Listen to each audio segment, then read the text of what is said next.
ಗುರುಭ್ಯೋ ನಮಃ. ಹರಿ ಓಂ. ಛಾಂದೋಗ್ಯೋಪನಿಷತ್ತು ಪ್ರಾರಂಭವಾಗ್ಲಿಕ್ಕತ್ತದ. ಇದರದ್ದು ಮಂಗಳಾಚರಣವನ್ನ ಇವತ್ತು ಹೇಳ್ತೀನಿ. ಹೊಸದಾದ ಮಂಗಳಾಚರಣ ಅಲ್ಲಿಗೆ ಪ್ರಾರಂಭ ಮಾಡ್ರಿ ಇವತ್ತು. ಯಾಕಂದ್ರೆ ಇಷ್ಟು ದಿವಸ ಐತರೆಯ ಮಂಗಳಾಚರಣೆ ಹೇಳಿ ಹೇಳಿ ಅಭ್ಯಾಸ ಆಗ್ಬಿಟ್ಟದ. ಈಗ ಅದಕ್ಕೆ ಹೊಸಾದು ಬರಬೇಕು ಅಂತ ಹೇಳ್ತಿದ್ವಿ. ಪ್ರಾರಂಭ ಮಾಡೋಣಂತ. ಅತ್ಯುದ್ರಿಕ್ತ ವಿದೋಷ ಸುಖಮಃ ಜ್ಞಾನೈಕತಾನ ಪ್ರಭಾ ಸರ್ವಪ್ರಾಭವ ಶಕ್ತಿಭೋಗ ಬಲ ಸತ್ಸಾರಾತ್ಮ ದಿವ್ಯಾಕೃತಿಂ ಸೃಷ್ಟಿಸ್ಥಾನ ನಿರೋಧ ನಿತ್ಯ ನಿಯತಿ ಜ್ಞಾನ ಪ್ರಕಾಶಾವೃತಿ ಧ್ವಾಂತ ಮೋಕ್ಷ ವಿಮೋಕ್ಷದಂ ಹರಿಮಜಂ ನಿತ್ಯಂ ಸದೋಪಾಸ್ಮಹೇ. ಸರಿ, ಇದು ಛಾಂದೋಗ್ಯೋಪನಿಷತ್ತಿನ ಮಂಗಳಾಚರಣ. ಶ್ರೀಮದಾಚಾರ್ಯರು ತಾವು ಭಾಷ್ಯವನ್ನ ಉಪನಿಷತ್ತಿಗೆ ಮಾಡಬೇಕು ಅಂತ ಹೊರಟು, ಭಾಷ್ಯ ವ್ಯಾಖ್ಯಾನ ಮಾಡಬೇಕು ಅಂತ ಹೊರಟು, ಛಾಂದೋಗ್ಯ ಉಪನಿಷತ್ತಿಗೆ ಭಾಷ್ಯವೆಂಬ ವ್ಯಾಖ್ಯಾನವನ್ನ ಮಾಡಲಿಕ್ಕೆ ಹೊರಟು ಮೊದಲು ಮಂಗಳಾಚರಣವನ್ನು ಮಾಡ್ತಿದ್ದಾರೆ. ಮಂಗಳಾಚರಣ ಹೀಗಿದೆ: ಅತ್ಯುದ್ರಿಕ್ತ ವಿದೋಷ ಸತ್ಸುಖ ಮಹಾ ಜ್ಞಾನೈಕ ತಾನಪ್ರಭಾ ಸರ್ವಪ್ರಾಭವ ಶಕ್ತಿ ಭೋಗ ಬಲ ಸತ್ ಸಾರಾತ್ಮ ದಿವ್ಯಾಕೃತಿಂ ಸೃಷ್ಟಿಸ್ಥಾನ ನಿರೋಧ ನಿತ್ಯ ನಿಯತಿ ಜ್ಞಾನ ಪ್ರಕಾಶಾವೃತಿ ಧ್ವಾಂತ ಮೋಕ್ಷ ವಿಮೋಕ್ಷದಂ ಹರಿಮಜಂ ನಿತ್ಯಂ ಸದೋಪಾಸ್ಮಹೇ. ಇದು ಛಾಂದೋಗ್ಯದ ಮಂಗಳಾಚರಣ. ಒಂದೆರಡು ಮಾತುಗಳನ್ನ ಮೊದಲಿಗೆ ಹೇಳಿಕೊಂಡು ಒಳಗಡೆಗೆ ಪ್ರವೇಶ ಮಾಡೋಣಂತ. ಮಂಗಳಾಚರಣದ ಅರ್ಥ ತಿಳ್ಕೊಳ್ಳೋಣಂತ. ಇದು ಸಾಮವೇದಕ್ಕೆ ಸಂಬಂಧಪಟ್ಟಿರುವಂತಹ ಉಪನಿಷತ್ತು. ಸಾಮವೇದ ಇದು ವೇದಗಳಲ್ಲಿ ಮೂರನೇ ವೇದವೆಂಬುದಾಗಿ ನಾವು ಹೇಳ್ತೇವೆ. ಋಗ್ವೇದ, ಯಜುರ್ವೇದ, ಸಾಮವೇದ, ಅನಂತರದಲ್ಲಿ ಅಥರ್ವವೇದ ಅಂತ ಹೇಳ್ತಿರ್ತೇವೆ. ಸಾಮವೇದಕ್ಕೆ ಸಂಬಂಧಪಟ್ಟಿರುವಂತಹ ಉಪನಿಷತ್ತು ಇದು. ಸಾಮವೇದಕ್ಕೆ ಒಟ್ಟಾರೆ 10 ಉಪನಿಷತ್ತುಗಳಲ್ಲಿ 2 ಉಪನಿಷತ್ತು ಸಂಬಂಧಪಟ್ಟದ್ದು ಅಂತ ಹಿಂದೆ ಹೇಳಿದ್ದೆ. ಒಂದು ತಲವಕಾರ ಉಪನಿಷತ್ತು, ಇನ್ನೊಂದು ಛಾಂದೋಗ್ಯೋಪನಿಷತ್ತು ಅಂತ. ಅದು ಸಾಮವೇದ ಶಾಖೆಗೆ, ತಲವಕಾರ ಶಾಖೆಗೆ ಸೇರಿದ್ದು. ಇದು ತಾಂಡಿ ಅನ್ನುವಂತಹ ಒಂದು ಶಾಖೆ. ತಲವಕಾರ ಇದು ಸಾಮವೇದದಲ್ಲಿ ಬರುವ ತಾಂಡಿ ಶಾಖೆಗೆ ಸೇರಿರುವಂತಹ ಉಪನಿಷತ್ತು. ಬ್ರಾಹ್ಮಣಕ್ಕೆ ಬರುವ ತಾಂಡಿ ಬ್ರಾಹ್ಮಣ ಅಂತದ. ತಾಂಡಿ ಬ್ರಾಹ್ಮಣದಲ್ಲಿ ಬರುವಂತಹ ಉಪನಿಷತ್ತು ಛಾಂದೋಗ್ಯ ಉಪನಿಷತ್ತು. ಹೆಸರು ಬಹಳ ಚಂದದ, ಛಾಂದೋಗ್ಯೋಪನಿಷತ್ ಅಂತ ತಿಳ್ಕೊಂಡು. ಛಂದೋಗಾನಾಂ ಆಮ್ನಾಯ ಛಾಂದೋಗ್ಯಂ, ಸಾಮವೇದಿಗಳಿಗೆ ಸಂಬಂಧಪಟ್ಟ ಉಪನಿಷತ್ತು ಅಂತ ಅರ್ಥ. ಅದಕ್ಕೆ ಛಾಂದೋಗ್ಯೋಪನಿಷತ್ತು ಅಂದ್ರೆ ಛಂದೋಗಾನಾಂ, ಸಾಮವೇದಿಗಳಿಗೆ, ಸಾಮವೇದಿಗಳ ಆಮ್ನಾಯ ಉಪನಿಷತ್ತು ಸಂಬಂಧಪಟ್ಟದ್ದು. ಸಾಮವೇದಿಗಳಿಗೆ ಸಂಬಂಧಪಟ್ಟ ಉಪನಿಷತ್ತಾದ್ರಿಂದ ಛಾಂದೋಗ್ಯೋಪನಿಷತ್ತು ಅಂತ ಕರೀತಾರೆ. ಸರಿ, ಈ ಛಾಂದೋಗ್ಯೋಪನಿಷತ್ತೇನದ ಅಥವಾ ಛಂದೋಗೋಪನಿಷತ್ತೇನದ, 2 ಶಬ್ದಗಳು ಒಂದೇ ಅಭಿಪ್ರಾಯ. ಇದು ಸಾಮವೇದಕ್ಕೆ ಸಂಬಂಧಪಟ್ಟಿರುವಂತಹದ್ದು. ಇದಕ್ಕೆ ಪ್ರಪ್ರಥಮವಾಗಿ ನಾವು ನಮ್ಮ ಸಿದ್ಧಾಂತದಲ್ಲಿ ನೋಡಿದರೆ ಶ್ರೀಮದಾಚಾರ್ಯರ ಭಾಷ್ಯ, ಪೂರ್ವದಲ್ಲಿ ಬೇರೆ ಭಾಷ್ಯಕಾರರಿದ್ದಾರೆ, ಪರಭಾಷ್ಯಕಾರರಿದ್ದೇ ಇದ್ದಾರೆ. ಅದಲ್ಲ, ನಮ್ಮ ಸಿದ್ಧಾಂತದಲ್ಲಿ ಶ್ರೀಮದಾಚಾರ್ಯರ ವ್ಯಾಖ್ಯಾನ ಮೊದಲು, ಅದಕ್ಕೆ ಸಣ್ಣ ಟೀಕಾ ಸಣ್ಣದಲ್ಲಿ ಸಂಕ್ಷೇಪದಲ್ಲಿ ಬಹಳ ಗಂಭೀರವಾಗಿ ಬರೆದಿರುವಂಥವರು ವ್ಯಾಸತೀರ್ಥರು. ಅಂದರೆ ಟೀಕಾಕೃತ್ಪಾದರ ಸಾಕ್ಷಾತ್ ಶಿಷ್ಯರು. ಅವರ ಎದುರಿನಲ್ಲಿಯೇ ಇದ್ದವರು. ಇವತ್ತಿಗೂ ಕೂಡ ಸನ್ಪೀಠದ ಉತ್ತರಾಧಿಕಾರಿಗಳಾಗಲಿಲ್ಲ, ಸನ್ಯಾಸ ಸ್ವೀಕಾರ ಮಾಡಿ ಟೀಕಾರಾಯರಲ್ಲೇ ಪಾಠವನ್ನು ಕಲಿತವರು. ಅವರದ್ದು ವ್ಯಾಸತೀರ್ಥರ ಟೀಕೆ ಇದೆ. ಆದ ಮೇಲೆ ವೇದೇಶ ತೀರ್ಥರ ವಿಸ್ತೃತವಾದ ವ್ಯಾಖ್ಯಾನ, ಬಹಳ ಅದ್ಭುತವಾದ ವ್ಯಾಖ್ಯಾನ. ನಮಗೆ ವೇದೇಶ ತೀರ್ಥರ ಒಂದು ವಿದ್ಯಾ ಪ್ರೌಢಿಮೆ ಅಥವಾ ಅವರ ಜ್ಞಾನದ ನಿಕಷ, ಜ್ಞಾನದ ಪಾಂಡಿತ್ಯ ಎಷ್ಟಿತ್ತು ಅವರಲ್ಲಿ ಜ್ಞಾನ ಅಂತ ತಿಳ್ಕೊಳ್ಬೇಕಾದ್ರೆ ಈ ಛಾಂದೋಗ್ಯ ಭಾಷ್ಯ ಟೀಕಾ ಕರ್ತಾರಂ ವೇದೇಶ ಮುನಿಮಾಶ್ರಯೇ ಅಂತ ವೇದೇಶ ತೀರ್ಥರ ಉಪಾಸ ಅವರ ಶ್ಲೋಕವನ್ನು ಹೇಳುವಾಗ ಹಂಗೆ ಹೇಳ್ತಿರ್ತೇವೆ.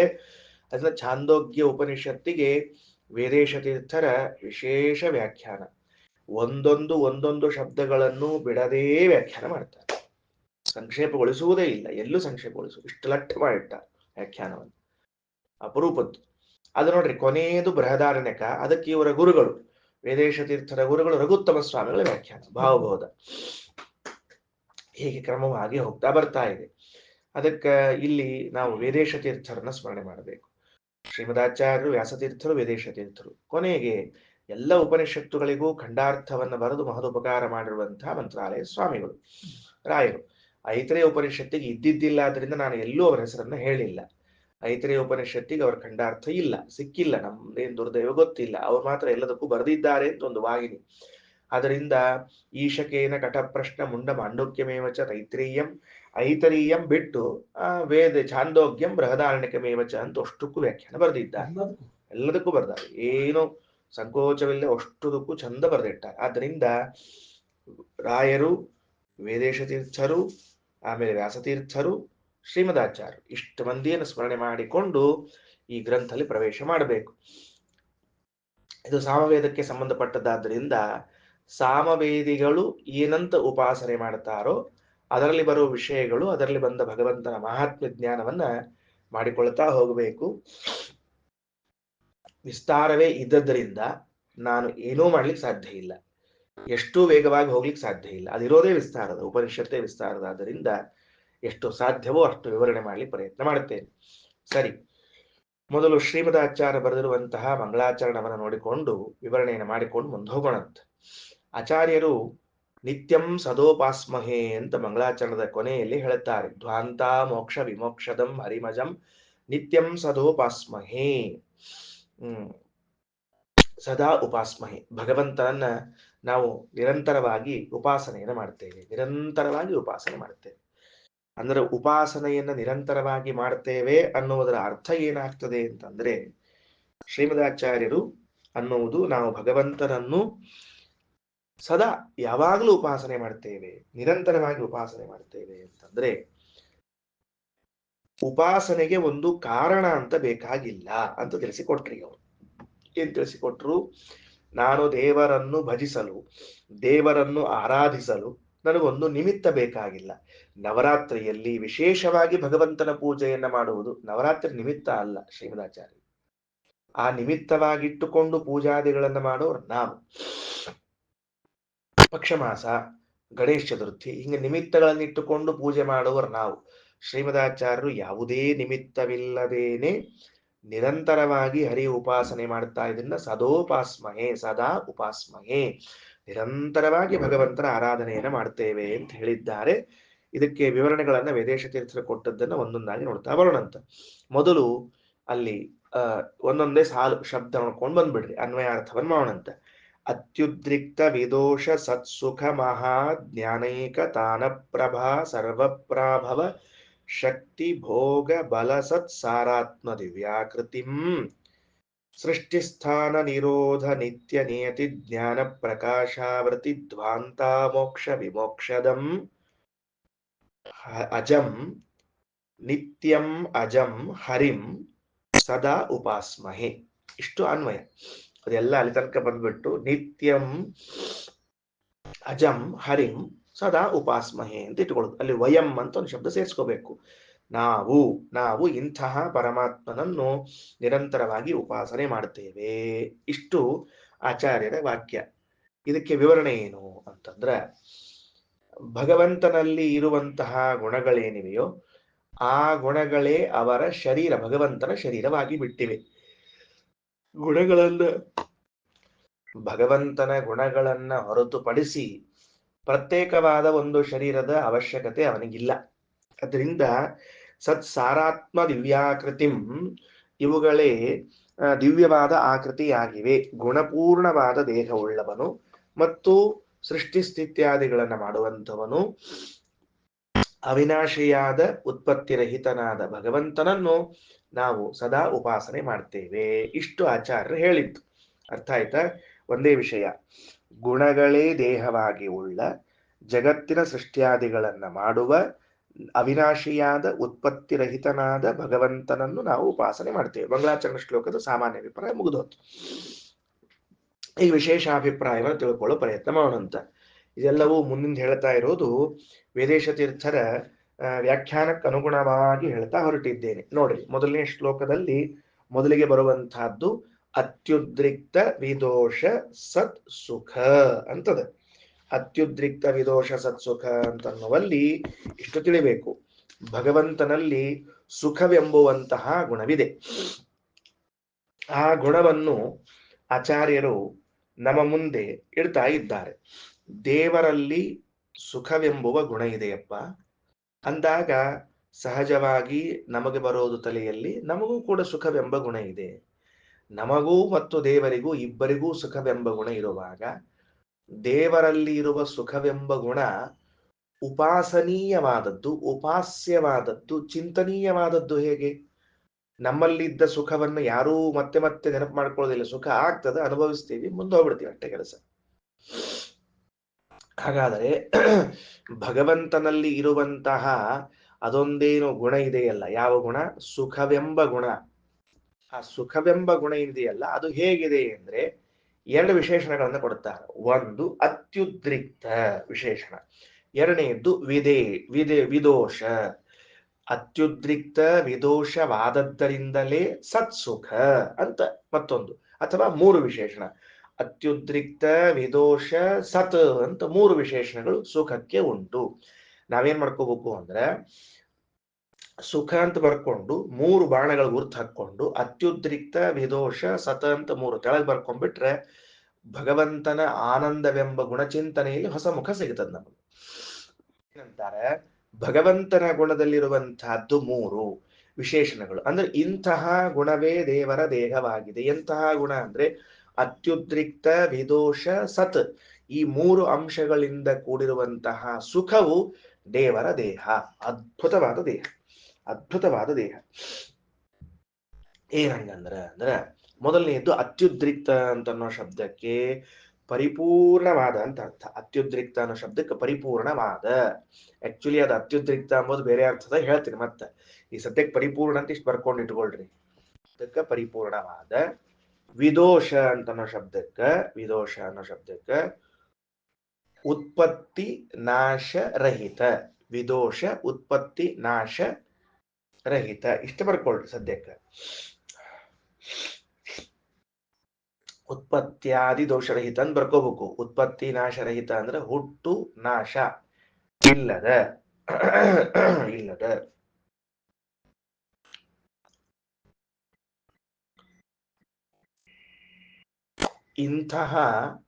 ಇಂತಹ ಮಂಗಳಮಯವಾದ. ಸತ ಅನ್ನೋ ಶಬ್ದಕ್ಕೆ ಮೂರರ್ಥ ಹೇಳ್ಯಾರ ವೇದೇಶ ತೀರ್ಥರು.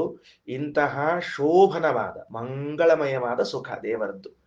ಮಂಗಳ ಒಂದೇದು ಶೋಭನ ಅಂತ ಬರ್ಕೊಳ್ರಿ. ಎದಕ್ಕ? ಸತ ಅನ್ನೋ ಶಬ್ದಕ್ಕೆ ಬ್ರಾಕೆಟ್ ಒಳಗೆ ಮಂಗಳ ಅಂತ ಇಟ್ಕೊಂಡಿರ್ರಿ. ಎರಡನೇದ್ದು ಅದ ಸತ್ ಶಬ್ದಕ್ಕೆ ಉತ್ತಮ ಅಂತ ಅರ್ಥ ಬರ್ಕೊಳ್ರಿ.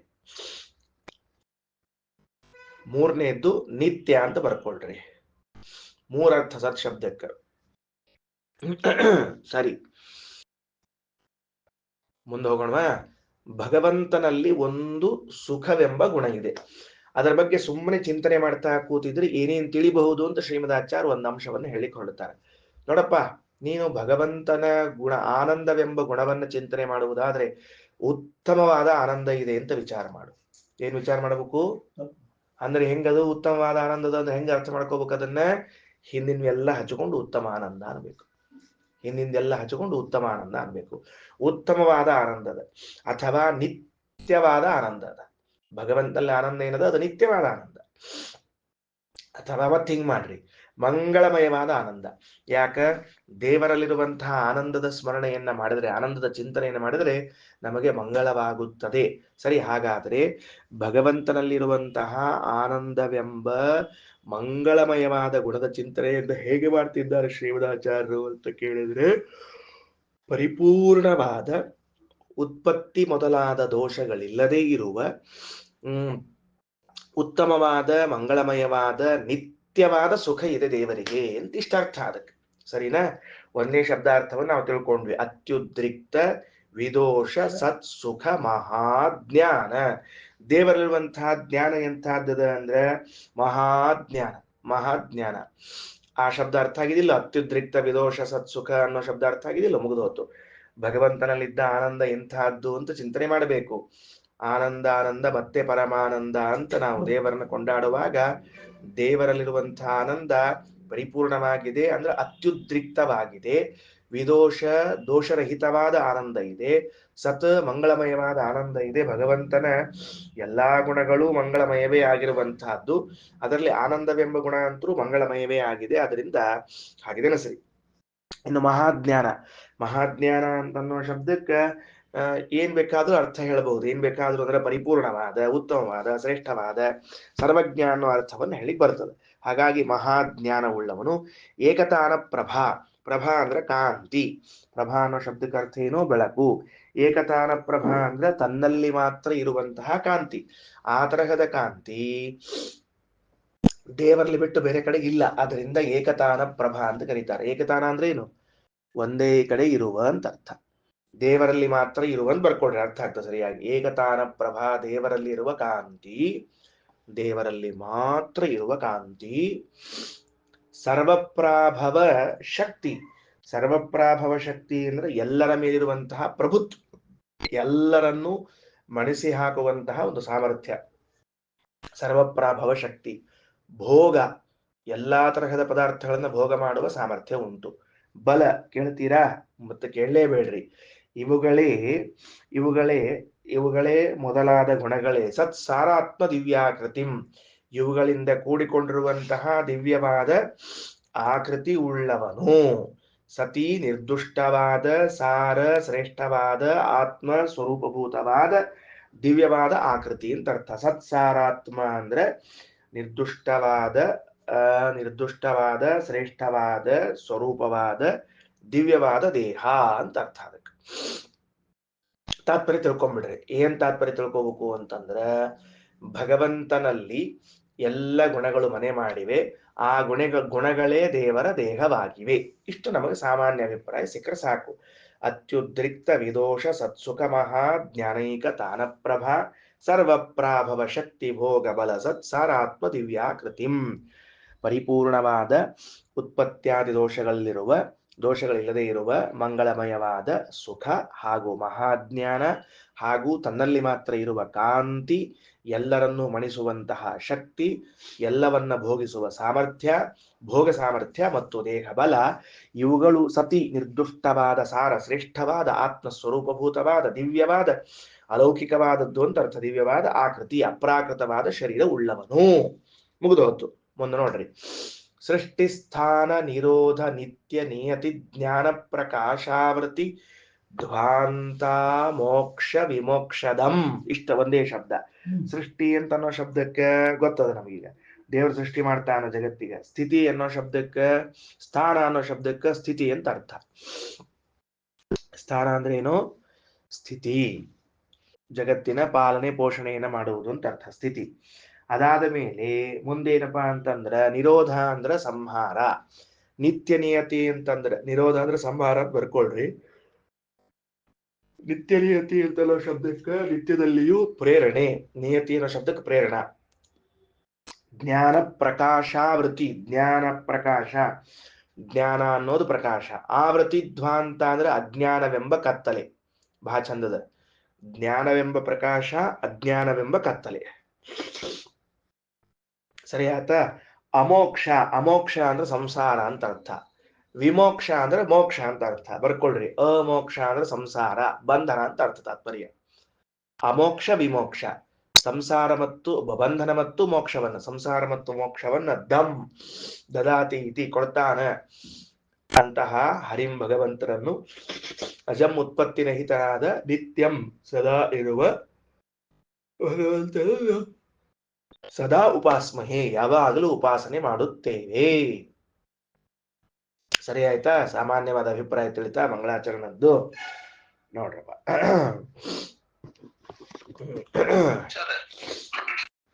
ಸರಿ, ಹಾಗಾದ್ರೆ ಛಾಂದೋಗ್ಯ ಉಪನಿಷತ್ತಿನ ಮಂಗಳಾಚರಣವನ್ನು ಶ್ರೀಮದಾಚಾರ್ಯರು ಮಾಡ್ತಾ ಭಗವಂತನಲ್ಲಿ ಅನನ್ಯವಾದ ಭಕ್ತಿಯಿಂದ ಪ್ರಾರ್ಥನೆ ಮಾಡಿಕೊಳ್ತಾ ಇದ್ದಾರೆ.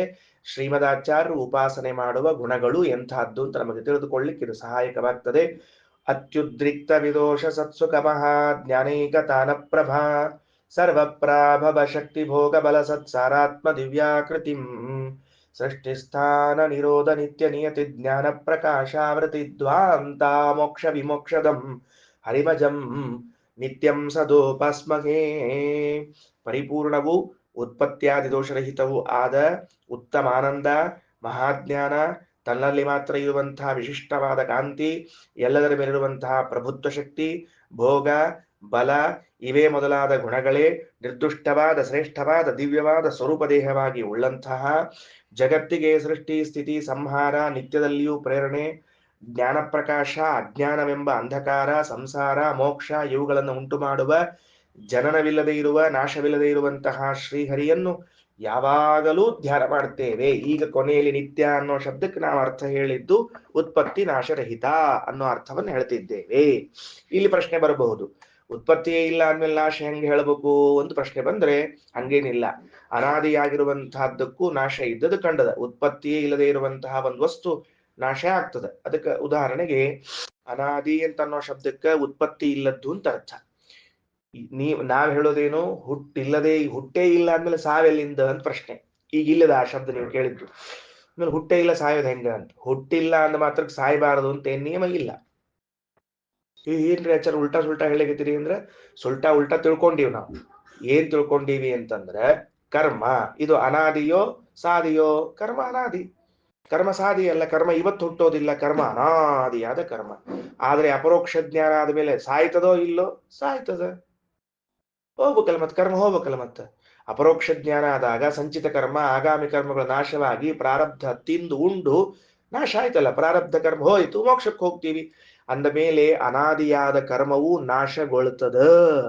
ಹಂಗಾಗಿ ಅನಾದಿಯಾದದ್ದು ನಾಶ ಆಗಬಾರ್ದು ನಿಯಮ ಇಲ್ಲ. ದೇವರಿಗೆ ಉತ್ಪತ್ತಿ ಇಲ್ಲ ಅಂತ ಇಷ್ಟೇ ಹೇಳಿದ್ರೆ, ಕರ್ಮದಂತೆ ಅನಾದಿಯಾಗಿದ್ದಾನ, ಕೊನೆಗೊಂದು ದಿವಸ ಅವನು ಹೋಗ್ತಾನೇನೋ ಅಂತ ಅನ್ನೋದು ಕಲ್ಪನಾ ಬರಬಾರದು ಅನ್ನೋದಕ್ಕೆ ಉತ್ಪತ್ತಿ ನಾಶರಹಿತ ಅಂತ ಹೇಳುದು ಒಂದು ದೃಷ್ಟಾಂತ. ಎರಡನೇದ್ದು ಪ್ರಾಗಭಾವ ಅಂತೊಂದದ. ಏನು ಪ್ರಾಗಭಾವ ಅಂದ್ರೆ ವಸ್ತು ಹುಟ್ಟುವಗಿಂತ ಮೊದಲಿರುವ ಅಭಾವ ಅಂತ ಅರ್ಥ. ಅದಕ್ಕೆ ಒಂದು ವಸ್ತು ಹುಟ್ಟಬೇಕು. ಇವತ್ತು ಇದೊಂದು ವಸ್ತು ಹುಟ್ಟೇದ, ಈ ವಸ್ತು ಇವತ್ತು ಹುಟ್ಟೇದ ಅಂದ್ರೆ ನಿನ್ನೆಯಿಂದ ಈ ವಸ್ತು ಹುಟ್ಟಿದ್ದಿಲ್ಲ. ನಿನ್ನೆಯಿಂದ ಅಂದ್ರೆ ನಿನ್ನೆಯವರೆಗೆ ಈ ವಸ್ತು ಹುಟ್ಟಿದ್ದಿಲ್ಲ. ಎಂದಿನಿಂದ? ಅನಾದಿ, ಎಂದಿನಿಂದ ಗೊತ್ತಿಲ್ಲ. ನಿನ್ನೆಯವರೆಗೂ ಕೂಡ ಈ ವಸ್ತುವಿನ ಪ್ರಾಗಭಾವ ಇತ್ತು. ಇದು ಎಷ್ಟು ದಿವಸದ್ದು? ಅನಾದಿ ಕಾಲದಿಂದಲೂ ಈ ವಸ್ತುವಿನ ಪ್ರಾಗಭಾವ ಇತ್ತು. ವಸ್ತು ಹುಟ್ಟಿದ ಕೂಡಲೇ ಈ ಅಭಾವ ಸತ್ತು ಹೋತೋ ಇಲ್ಲೋ? ಸತ್ತು ಹೋಯ್ತಲ್ಲ, ಅಭಾವ ಸತ್ತು ಹೋತು. ಅಭಾವ ವೇಕೆಂಟ್ ಆಯ್ತಲ್ಲ, ಮತ್ತದು ಹೋಯ್ತಲ್ಲ. ಅಂದಮೇಲೆ ಅನಾದಿಯಾದ ಪ್ರಾಗಭಾವ ನಾಶವಾಗ್ತದೆ, ಅನಾದಿಯಾದ ಕರ್ಮ ನಾಶ ಆಗ್ತದೆ. ಹಂಗ ಉತ್ಪತ್ತಿ ಇಲ್ಲ ಅಂತ ಪರಮಾತ್ಮನಿಗೆ ಇಷ್ಟೇ ಹೇಳಿದ್ರೆ, ಒಂದ್ ದಿವಸ ಪ್ರಾಗಭಾವದಂತೆ ಕರ್ಮದಂತೆ ನಾಶ ಹೊಂತಾನೇನು ಅಂದ್ರೆ ಇಲ್ಲ, ಅದರಿಂದ ನಾಶವಿಲ್ಲ ಅನ್ನೋದನ್ನು ಹೇಳಬೇಕಾಗ್ತದ. ಇಷ್ಟ ಅಭಿಪ್ರಾಯ, ಸಿದ್ಧಾಂತದ ವಿಷಯ. ಅದರಿಂದ ನಾವು ಹಿಂಗೆ ತಿಳ್ಕೊಂಡಿದ್ದೇವೆ. ಈಗ ಅಲ್ಲಿ ನಿತ್ಯಂ ಸದಾ ಉಪಾಸ್ಮಹೇ ಅಂತನ್ನುವುದಕ್ಕೆ ಬಹಳ ಚಂದ ವಿವರಣೆಯನ್ನು ಕೊಡ್ತಾರೆ ವೇದೇಶ ತೀರ್ಥರು. ಒಂದ್ ಸ್ವಲ್ಪ ವೇದೇಶ ತೀರ್ಥರ ವ್ಯಾಖ್ಯಾನವನ್ನು ನೋಡಂತ. ಇದೊಂದು ಶಬ್ದ ಎಲ್ಲ ನೋಡ್ಲಿಕ್ಕೆ ಆಗುದಿಲ್ಲ, ಸ್ವಲ್ಪ ನೋಡ್ಕೊತ ಹೋಗ್ತಿರ್ತೀನಿ. ಏನದ ಅಂದ್ರೆ, ನಿಮ್ ಪುಸ್ತಕ ಇದ್ರೆ ತೆಗೆದ್ರೆ ಕೈಯಾಗಿ ಹಿಡ್ಕೊಂಡಿದ್ರೆ ಅದರಲ್ಲಿ ಮೊದಲನೇ ವಾಕ್ಯ ಓಮಿತ್ತೇತದ್ ಅಕ್ಷರ ಮುದ್ಗೀತಂ ಉಪಾಸೀತ ಅಂತದ ಉಪನಿಷತ್ತು. ಹೌದಾ? ಸಿಕ್ಕದಿಲ್ಲ. 280ನೇ ಪುಟದಲ್ಲಿ ಮೊದಲನೇ ಅಕ್ಷರದಲ್ಲಿ ಮೊದಲನೇ ವಾಕ್ಯ. ಅಥ ಪ್ರಥಮೋಧ್ಯಾಯ ಆದ್ಮೇಲೆ ಉಪನಿಷತ್ತು ಓಮಿತ್ತೇತತ್ ಅಕ್ಷರಂ ಉದ್ಗೀತಂ ಉಪಾಸೀತ. ಉಪಾಸೀತ ಅಂದ್ರೆ ಉಪಾಸನ ಮಾಡರಿ ಅಂತ ಆದೇಶ ಮಾಡ್ಲಿಕ್ಕತ್ತದ. ಏನ್ ಮಾಡ್ಲಿಕ್ಕತ್ತದ? ವೇದವು ಭಗವಂತನನ್ನು ಆರಾಧನೆ ಮಾಡಿರಿ. ಅವ ಓಂ ಅಂತ ಕರ್ಸ್ಕೋತಾನ, ಏತತ್ ಅಂತ ಕರ್ಸ್ಕೋತಾನ, ಅಕ್ಷರ ಅಂತ ಕರ್ಸ್ಕೋತಾನ, ಉದ್ಗೀತ ಅಂತ ಕರ್ಸ್ಕೋತಾನ. ಇರ್ಲಿ, ಅವೆಲ್ಲ ಮುಂದೆ ಬರ್ತದೆ, ವಿವರಣೆ ಕೊಡ್ತೀನಿ. ಭಗವಂತನನ್ನು ನೀವು ಉಪಾಸನ ಮಾಡಿರಿ ಅಂತದಲ್ಲಿ. ವೇದವು ವಿಧಿ ಮಾಡ್ಲಿಕ್ಕತ್ತದ. ಏನ್ ಮಾಡ್ಲಿಕ್ಕತ್ತದ? ವೇದವು ವಿಧಿ. ಸಂಧ್ಯಾ ವಂದನೆಯನ್ನ ಮಾಡಿರಿ ಅಂತ ಹೇಳಿದಂತೆ, ಹೆಂಗ ಅಹರಹ ಸಂಧ್ಯಾಂ ಉಪಾಸೀತ, ಪ್ರತಿನಿತ್ಯದಲ್ಲೂ ತಪ್ಪದೆ ಸಂಧ್ಯಾ ವಂದನೆಯನ್ನ ಮಾಡ್ರಿ ಅಂತ ವೇದ ಹೇಳಿತು. ಆ ಉಪಾಸೀತ ಅನ್ನೋದು ವಿಧಿ. ವಿಧಿ ಅಂದ್ರೆ ಆರ್ಡರ್, ಮಾಡ್ರಿ ಅಂತ ಹೇಳೋದು. ವಿಧಿ ಅನ್ನೋ ಶಬ್ದಕ್ಕೆ ಏನದು? ಆರ್ಡರ್ ಅಂತ ಅರ್ಥ. ವೇದದಲ್ಲಿ ಉಪಾಸೀತ ಅಂತ ಭಗವಂತನ ಉಪಾಸನೆಯನ್ನ ಮಾಡ್ರಿ ಅಂತ ವೇದ ವಿಧಿ ಮಾಡ್ತಿದ್ರು. ಶ್ರೀಮದಾಚಾರ್ಯರು ವಯಂ ಉಪಾಸ್ಮಹೇ, ನಾವು ಭಗವಂತನ ಉಪಾಸನೆಯನ್ನ ಮಾಡುತ್ತೇವೆ. ನಾವು ಮಾಡ್ತೀವಿ ಅಂದ್ರೆ ಅದ್ ಹೆಂಗ್ ಕಾಣಿಸ್ಲಿಕ್ಕತ್ತದ ಅಂದ್ರೆ, ಅದ್ರೊಳಗೆ ತಮ್ಮ ಇಚ್ಛಾ ತೋರಿಸ್ಲಿಕ್ಕತ್ತದ. ಅದ್ರಲ್ಲಿ ನಾವು ಭಗವಂತನ ಉಪಾಸನೆ ಮಾಡ್ತೀವಿ. ಅಲ್ಲಿ ಉಪಾಸನೆ ಮಾಡ್ರಿ ಅಂತ ವಿಧಿ ಮಾಡಿದ್ರೆ ಶ್ರೀಮದಾಚಾರ್ಯ ಹೇಳೋದು ವಿಧಿ ಅಲ್ಲ, ಇಚ್ಛಾ. ಹೌದು, ನನ್ನ ಮನಸ್ಸಿಗೆ ಬಂದ್ರೆ ನಾ ಉಪಾಸನೆ ಮಾಡ್ತೀನಿ ದೇವರನ್ನ, ಯಾರಿಲ್ಲ ಅಂದಾರ ಅಂತ ಹಿಂಗ ಆ ಟ್ಯೂನ್ ಅದೊಳಗೆ. ಅದಕ್ಕೆ ವೇದೇಶ ತೀರ್ಥ ಪ್ರಶ್ನೆ ಮಾಡಿಕೊಂಡ್ರು, ಅಲ್ರಿ ವೇದದಲ್ಲಿ ಇರೋದು ಉಪಾಸನಾ ಮಾಡ್ರಿ ಅಂತ ಆರ್ಡರ್ ಮಾಡ್ಲಿಕ್ಕೆ ಶ್ರೀಮದಾಚಾರ್ಯ ಆತಪ್ಪ ನೀ ಹೇಳ್ದಂಗ ಕೇಳ್ತೀನಿ ಅಂತ ಅನ್ಬೇಕು, ನನ್ನ ಇಚ್ಛಾ ಬಂದ್ರೆ ನಾ ಮಾಡ್ತೀನಿ ಇಲ್ಲೇ ಇದ್ರಿಲ್ಲ ಅಂತ ಅನ್ಬೇಕು. ಅರ್ಥಾತ್ ಹೇಳಿದ್ದೇನಂತ ಹೇಳಿ, ಉಪಾಸ್ಮಹಿ ಎನ್ನುವ ಶಬ್ದಕ್ಕೆ ಉಪಾಸನೆ ಮಾಡುತ್ತೇವೆ, ನಾವು ಉಪಾಸನೆ ಮಾಡ್ತೀವಿ, ನಾವು ಸದಾ ಉಪಾಸನೆ ಮಾಡ್ತೀವಿ, ನಾವು ಸದಾ ದೇವರ ಉಪಾಸನೆ ಮಾಡ್ತೀವಿ ಅಂದ್ರೆ ಅದ್ರಲ್ಲಿ ನಮ್ಮ ಇಚ್ಛಾ ಅದ, ನನ್ನ ಇಚ್ಛಾ ಅದ, ನಾ ಉಪಾಸನೆ ಮಾಡ್ತೀನಿ, ವಿಧಿ ಅಲ್ಲ. ನೀ ಹೇಳ್ರ ಆರ್ಡರ್ ಕೇಳವಲ್ಲ ಹಿಂಗ್ ಹೇಳಿಕತ್ತಾರ. ಹಿಂಗೆಂಗ್ರಿ ಇದು ವಿಚಿತ್ರ ಆಯ್ತಲ್ಲ ಅಂತಂದ್ರೆ ಅದಕ್ಕೆ ವೇದೇಶ ತೀರ್ಥ ಬರೀತಾರ, ಶ್ರುತೌ ಉಪಾಸೀತ ಇತಿ ವಿಧಿಶ್ರವಣೇಪಿ. ನಿಮ್ಮಲ್ಲಿಲ್ಲ ವೇದೇಶ ತೀರ್ಥ ವಾಕ್ಯ, ನನ್ನ ಕಡೆ ಅದ, ಓದ್ಲಿಕತ್ತೀನಿ. ಶ್ರುತೌ ವೇದದಲ್ಲಿ ಉಪಾಸೀತ ಇತಿ ವಿಧಿಶ್ರವಣೇಪಿ, ಉಪಾಸೀತ ಅಂತ ವೇದ ವಿಧಿ ಮಾಡ್ತಿದ್ರು ಕೂಡ, ಉಪಾಸ್ಮಹೇ ಇತಿ ಉತ್ತಮ ಪುರುಷಂ ಪ್ರಯುಂಜಾನಃ ಸ್ವೋಪಾಸನಸ್ಯ ಸ್ವೇಚ್ಛಾನೀಯತತ್ವ ಸೂಚಯತಿ. ನಾವು ಉಪಾಸನೆ ಮಾಡ್ತೀನಿ ಅಂತ ತಿಳ್ಕೊಂಡು ತಮ್ಮ ಸ್ವೇಚ್ಛಾಚಾರವನ್ನು ಹೇಳಿಕತ್ತಾರಲ್ಲ ಶ್ರೀಮದಾಚಾರ್ಯ. ಹೌದ್ರಿ, ನನ್ನ ಇಚ್ಛಾ ಅದು, ನನ್ ಮನಸ್ಸದು, ನೀವೇನ್ ಹೇಳೋದನ್ನ ಹಿಂಗ ಭಾರಿ ಆತ್ರಪ್ಪ ಇದು. ಹಂಗೆ ಅಂದ್ರೆ ಅದಕ್ಕೊಂದು ಮಾತು ಬರೀತಾರ. ಏನ್ ಬರೀತಾರ ಅಂತಂದ್ರೆ, ಇದರಿಂದ ಏನ್ ತಿಳಿಸ್ಕೊಟ್ರು ಶ್ರೀಮದಾಚಾರ್ಯ ನಮಗ ಅಂತಂದ್ರೆ, ಒಂದು ವೇದ ಇದೆ, ಅದು ಬ್ರಹ್ಮಸೂತ್ರ ಭಾಷ್ಯದಲ್ಲಿ ವ್ಯಾಖ್ಯಾನ ಮಾಡುವಾಗ ಶ್ರೀಮದಾಚಾರ್ಯ ಕೊಟ್ಟಿದ್ದಾರೆ. ಏನ್ ಕೊಟ್ಟಿದ್ದಾರೆ ಅಂತಂದ್ರೆ, 3 ತರಹದ ವರ್ಗ ಇದ್ದಾರಂತ ದೇವತೆಗಳಲ್ಲಿ. ವೇದಗಳನ್ನ ಅಧ್ಯಯನ ಮಾಡುವರಲ್ಲಿ 3 ತರಹದ ವ್ಯಕ್ತಿಗಳಿದ್ದಾರೆ. ವಿಧಿನಿಯತಾಃ ಮನುಷ್ಯಾಃ, ಅನಿಯತಾಃ ದೇವಾಃ, ಸ್ವೇಚ್ಛಾನಿಯತಾಃ ಬ್ರಹ್ಮೈವ ಸ್ವೇಚ್ಛಾನಿಯತಃ ಅಂತ 3 ಮಂದಿ ಇದ್ದಾರಂತ. ಅಂದ್ರೆ ನಾವೆಲ್ಲ ಮನುಷ್ಯರು ವೇದ ಹೇಳಿದ ನೀ ಏನೋ ನೋ ಆರ್ಗ್ಯುಮೆಂಟ್ ಅಲ್ಲಿ, ಹಿಂಗ್ಯಾಕ ಏನೋ ನೋ ಆರ್ಗ್ಯುಮೆಂಟ್, ಸರಳ ಕೆಲಸ ಮಾಡ್ಬೇಕಲ್ಲಿ. ಅದಕ್ಕೆ ವಿಧಿನಿಯತಾಃ ಮನುಷ್ಯಾಃ, ಅನಿಯತಾಃ ದೇವಾಃ, ದೇವತೆಗಳು ಕೆಲವೊಂದ್ ಸರ್ತಿ ವಿಧಿ ಬಿಡ್ತಾರ, ಕೆಲವೊಂದ್ ಸರ್ತಿ ಮಾಡ್ತಾರ, ಅವ್ರಿಗೆ ಕಂಪಲ್ಸರಿ ಇಲ್ಲ, ಮಾಡಬಹುದು ಮಾಡದೇ ಇರಬಹುದು. ಬ್ರಹ್ಮೈವ ಸ್ವೇಚ್ಛಾನಿಯತಃ, ಎಂದೆಂದೂ ಮಾಡದೆ ತನ್ನ ಮನಸ್ಸಿಗೆ ಬಂದದ್ದು ಮಾಡೋರು ಬ್ರಹ್ಮದೇವರು. ಇದು ವೇದವೇ ಬ್ರಹ್ಮದೇವರಿಗೆ ಕೊಟ್ಟ ಅಧಿಕಾರ, ಫೆಸಿಲಿಟಿ. ಅದಕ್ಕ ವೇದೇಶ ತೀರ್ಥರು ಬರೀತಾರೆ, ಭವಿಷ್ಯದ್ ಬ್ರಹ್ಮಣಃ ಸ್ವಸ್ಯ. ಇದೇ ಶ್ರೀಮದಾಚಾರ್ಯ ನಾಳೆ ಭಾವಿ ಬ್ರಹ್ಮರಾಗ್ತಾ ಇರುವಾಗ ಮನುಷ್ಯವತ ವಿಧಿನಿಯ ತತ್ವಾಭಾವಾತ್, ಮನುಷ್ಯರಂತೆ ನಾನು ವಿಧಿಯನ್ನ ಫಾಲೋ ಮಾಡೋದಿಲ್ಲ, ನನಗೆ ವಿಧಿ ಸಂಬಂಧ ಇಲ್ಲ ಅಂತ ತಿಳಿಸಲಿಕ್ಕೆ ವೇದದಲ್ಲಿ ಉಪಾಸೀತ ಅಂತ ವಿಧಿ ಇದ್ರೂ ಕೂಡ ನಾನು ನನ್ನ ಮನಸ್ಸಿಗೆ ಬಂದ್ರೆ ಉಪಾಸನೆ ಮಾಡ್ತೇನೆ ಅಂತ ಹೇಳಿ ಕೈ ಬಿಟ್ಟಿದ್ದಾರೆ ಅಂತ ವೇದೇಶ ತೀರ್ಥರು ಈ ಒಂದು ಸಣ್ಣ ವಾಕ್ಯದಿಂದ, ಉಪಾಸ್ಮಹೆ ಅನ್ನೋ ಒಂದು ಸಣ್ಣ ಶಬ್ದದಿಂದ ಶ್ರೀಮದಾಚಾರ್ಯರು ಭವಿಷ್ಯತ್ ಬ್ರಹ್ಮ, ಮುಂದಿನ ಬ್ರಹ್ಮದೇವರು ಅಂತ ತಿಳಿಸಿಕೊಡ್ತಾರೆ. ಒಂದು ಸಣ್ಣ ವಾಕ್ಯ ಅಷ್ಟೇ. ಅರ್ಥ ಆಯ್ತಾ? ಎಷ್ಟು ಸೊಗಸಾದ ವ್ಯಾಖ್ಯಾನ ಮಾಡ್ತಾರೆ ವೇದೇಶ ತೀರ್ಥರು ಅಂತ ಹೇಳಿ. ಹೌದು, ವೇದದಲ್ಲಿ ಇದೆ, ನಾವೆಲ್ಲಿಲ್ಲ ಅಂದೀವಿ, ವೇದದಲ್ಲಿ ಇಲ್ಲ ಅಂತಂದಿಲ್ಲ. ವೇದದಾಗ ಸಂಧ್ಯಾನ ಮಾಡ್ರಿ ಅಂತ ಹೇಳಿದ, ಅಂದ್ ಮಾತ್ರ ನಾವೆಲ್ ಮಾಡ್ತೀವಿ? ಸಂಧ್ಯಾನ ಮಾಡ್ಬೇಕಂತ ಇಟ್ಕೊಂಡ್ಲೇ. ಅದರಿಂದ ವಿಧಿನಿಯತಃ ಹೆಂಗ ನೋಡ್ರಿ ಶಬ್ದ, ಶ್ರುತೌ ಉಪಾಸೀತ, ವೇದದಲ್ಲಿ ಉಪಾಸೀತ ಅಂತ ಇದ್ರೂ ಕೂಡ ಅಂದ್ರೆ ವಿಧಿ, ಅದು ವಿಧಿಶ್ರವಣೇಪಿ, ವಿಧಿಶ್ರವಣ ಆದರೂ ಕೂಡ ಉಪಾಸ್ಮಹೇತಿ ಉತ್ತಮ ಪುರುಷಂ ಪ್ರಯುಂಜಾನಃ, ಉತ್ತಮ ಪುರುಷ ಪ್ರಯೋಗ, ಅದು ಕ್ರಿಯಾಪದಕ್ಕೆ ಸಂಬಂಧಪಟ್ಟದ್ದು. ಸ್ವ ಉಪಾಸನಸ್ಯ ಸ್ವೇಚ್ಛಾನಿಯತತ್ವಂ ಸೂಚಯತಿ. ಶ್ರೀಮದಾಚಾರ್ಯ ತಮ್ಮ ಉಪಾಸನ ಅದು ಸ್ವೇಚ್ಛಾನಿಯತ. ಹಂಗೆಂಗ ಅಂದ್ರೆ ಭವಿಷ್ಯದ್ ಬ್ರಹ್ಮಣಃ ಸ್ವಸ್ಯ ಮನುಷ್ಯವತ್ ವಿಧಿನಿಯತತ್ವಾಭಾವಾತ್, ಅದು ನಾವು ಭವಿಷ್ಯತ್ ಬ್ರಹ್ಮ, ಚತುರ್ಮುಖ ಬ್ರಹ್ಮ ಆಗ್ತೀವಿ ನಾವು, ಆದ್ದರಿಂದ ನಮಗೆ ನೀವು ಯಾರು ಆರ್ಡರ್ ಮಾಡೋ ಹಂಗಿಲ್ಲ ಅಲ್ರಿ. ಮುಂದೆ ಬ್ರಹ್ಮದೇವರಾದ್ರೆ ಇವತ್ತು ಆರ್ಡರ್ ಮಾಡಬಾರ್ದೇನ್ರಪ್ಪ ವೇದ ಅಂತ ಕೇಳಿದ್ರೆ, ವೇದನ್ ಕೇಳ್ಕೊ ಹೋಗಿ ನನ್ನೇನ್ ಕೇಳ್ತಿ ಅಂತ ಹೇಳ್ಬಿಟ್ರು ಶ್ರೀಮದಾಚಾರ್ಯ. ಯಾಕ ಅಂತ ಕೇಳಿದ್ರೆ, ವಿಧಿನಿಯತಾಃ ಮನುಷ್ಯಾಃ, ವೇದ ಹೇಳಿದಂಗ ಕುಣಿಯೋರು ಮನುಷ್ಯರು, ಮನಸ್ಸಿಗೆ ಬಂದ್ರೆ ಮಾಡೋರು, ಮಾಡದೇ ಇದ್ದವರು ದೇವತೆಗಳು, ಮನಸ್ಸಿಗೆ ಬಂದಂಗ ಮಾಡೋರು ಬ್ರಹ್ಮದೇವರು, ಹೆಂಗಿದ್ದಾರ. ಆದ್ದರಿಂದ ಏನು ದೋಷ ಇಲ್ಲ ಅಂತ ಹೇಳಿದ್ರು. ಇದಿಷ್ಟು ಒಂದು. ಎರಡನೇದು ಸದೋಪಾಸ್ಮಹೆ ಅಂತ ಹೇಳಿದ್ದಕ್ಕೆ, ಸದಾ ಉಪಾಸನೆ ಮಾಡ್ತೀವಿ ಅಂತ ಹೇಳಿದ್ರೆ ಯಾವುದೋ ನಿಮಿತ್ತ ಇಟ್ಟುಕೊಂಡು ಉಪಾಸನೆ ಮಾಡಂಗಿಲ್ಲ. ಭಗವಂತನ ಉಪಾಸನೆ ಮಾಡೋಕೆ ನಿಮಿತ್ತ ಅಲ್ಲ. ಅಂದ್ರೆ ಈಗ ಗ್ರಂಥದ ಪ್ರಾರಂಭದಲ್ಲಿ ಯಾರೇ ಮಂಗಳಾಚರಣೆ ಮಾಡಿ ದೇವರಿಗೆ ನಮಸ್ಕಾರ ಮಾಡಿದ್ರು ಅದರ ಅರ್ಥ ಏನು ಅಂತ ಕೇಳಿದ್ರೆ, ಗ್ರಂಥ ನಿರ್ವಿಘ್ನವಾಗಿ ಪರಿಸಮಾಪ್ತಿಯಾಗಲಿ. ಅರ್ಥ ಆಯ್ತಾ? ವಿಘ್ನಗಳು ಬರಬಾರದು. ವಿಘ್ನಗಳು ಬರಬಾರದು ಅನ್ನೋ ಉದ್ದೇಶದಿಂದಾಗಿ ಗ್ರಂಥದ ಪ್ರಾರಂಭದಲ್ಲಿ ಮಂಗಳಾಚರಣೆ ಮಾಡೋದು ಕಂಡದ. ಗೊತ್ತಾಯ್ತಾ? ಗ್ರಂಥದ ಪ್ರಾರಂಭದಲ್ಲಿ ವಿಘ್ನವಾಗಿ ಅದಕ್ಕೆ ಶ್ರೀಮದಾಚಾರ್ಯ ಸದಾ ಉಪಾಸ್ಮಹೆ ಅಂತ ಹೇಳಿದ್ರಿಂದ ನಾವು ನಿತ್ಯ ಪೂಜಾ ಮಾಡ್ತೀವಿ ಅನ್ನೋದ್ರಿಂದ ನಮಗೆ ಪೂಜಾಕ್ಕ ಇದು ಅದು ನಿಮಿತ್ತ ಇಲ್ಲ. ಕೆಲವು ಹೇಳ್ತಿರ್ತಾರೆ ನಮ್ಮಲ್ಲಿ ಹುಣ್ಣಿಮೆಗೊಮ್ಮೆ, ಅಮಾವಾಸ್ಯೆಗೊಮ್ಮೆ, ಏಕಾದಶಿಗೊಮ್ಮೆ ನಮ್ಮನೆಯವ್ರು ಪೂಜಾ ಮಾಡ್ತಿರ್ತಾರೆ ಅಂತ ಕೆಲವು ಹೇಳ್ತಿರ್ತಾರೆ. ಈ ಹುಣ್ಣಿಮೆಗೊಮ್ಮೆ ಅಮಾವಾಸ್ಯೆಗೊಮ್ಮೆ ಮಾಡಿದ್ರೆ ಮರದಿವ್ಸ ಪಾಡ್ಯ ಏನ್ ಮಾಡ್ಬೇಕು ದೇವರು? ಏಕಾದಶಿ ಪೂಜಾ ಮಾಡಿ ಟಿಕೆಟ್ ಇಟ್ಬಿಟ್ಟ, ದ್ವಾದಶಿ ಏನ್ ಮಾಡಪ್ಪ ದೇವರನ್ನ ಇಟ್ಕೊಂಡು. ಅದಕ್ಕ ದಿವಸ ಪೂಜೆ ಮಾಡೋರು ಬ್ಯಾರೆ, ಹುಣ್ಣಿಮೆಗೊಮ್ಮೆ ಅಮಾವಾಸ್ಯೆಗೊಮ್ಮೆ ಏಕಾದಶಿಗೊಮ್ಮೆ ಹಬ್ಬ ಹರಿದಿನಗಳಲ್ಲಿ ಅಂತ ನೋಡ್ರಿ. ಹಬ್ಬ ಹರಿದಿನ ಅಂದ್ರೆ ಏನು? ಹಬ್ಬವನ್ನ ಹರಿದು ದಿನ ಮಾಡೋರು ಅಂತ ಹಬ್ಬ ಹರಿದಿನಗಳು. ಅಂದ್ರೆ ಎಲ್ಲಾ ದಿವಸಗಳ ಪೂಜಾ ಮಾಡಂಗಿಲ್ಲ ಇವರು, ಹಬ್ಬವನ್ನ ಮಾತ್ರ ಹರಿದು ಹರಿದಿನ ಇವತ್ತಷ್ಟ ಪೂಜಾ ಮಾಡೋರು ಇಟ್ಕೊಂಡಿರ್ತಾರೆ.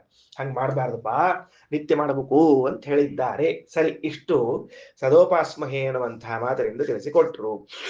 ಅತ್ಯುದ್ರಿಕ್ತ ವಿದೋಷ ಸತ್ಸುಖಮಃ ಧ್ಯಾನೈಕ ತಾನ ಪ್ರಭಾ ಸರ್ವಪ್ರಾಭವ ಶಕ್ತಿ ಭೋಗ ಬಲ ಸತ್ಸಾರಾತ್ಮ ದಿವ್ಯಾಕೃತಿಂ ಸೃಷ್ಟಿಸ್ಥಾನ ನಿರೋಧ ನಿತ್ಯ ನಿಯತಿ ಜ್ಞಾನ ಪ್ರಕಾಶಾವೃತಿ ಧ್ವಾಂತ ಮೋಕ್ಷ ವಿಮೋಕ್ಷದಂ ಹರಿಮಜಂ ನಿತ್ಯಂ ಸದೋಪಾಸ್ಮಹೇ.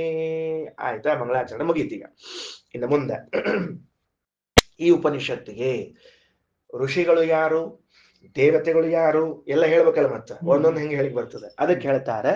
ಕೆಳಗ ಶ್ಲೋಕ ತಗೊಳ್ರಿ, ಆಮೇಲೆ ಅರ್ಥ ಬಂದಾಗ ಅರ್ಥ ಹೇಳಂತ. ಮೊದಲು ಋಷಿಗಳಂತ ಹೋಗ್ಬೇಕಲ್ಲ ನಾವೀಗ.